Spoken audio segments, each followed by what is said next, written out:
যে আমরা একটা সিস্টেমেটিক চেঞ্জ, একটা কালচারাল চেঞ্জ আনার জন্য হচ্ছে আমরা রাজপথে গিয়েছিলাম।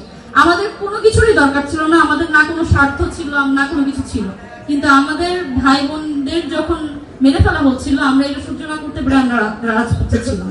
কিন্তু যখন আমি দেখি যে আমাদের পুরো জাতির সাথে গাদ্দারি করা হচ্ছে এবং তারা অন্য পক্ষকে বিভিন্ন কাদা ছোড়াছুড়ি করে তারা হচ্ছে অন্যদেরকে গাদ্দার বলে, যেখানে তারা নিজেরাই নিজেদের মানে বক্তব্যের মাধ্যমে নিজেদেরকে গাদ্দার উপস্থাপন করেছেন। আমি মনে করি যে এই সময়ে এসে দেখেন আমাদের এই যে যখন জুলাই অভ্যুত্থানটা হলো, তারপরে আসলে এক একজন কোটিপতি হওয়াতে ব্যস্ত হয়ে গিয়েছিল, এখানে সেখানে দৌড়াদৌড়ি করতে করতে একদম পাগল হয়ে গেছে।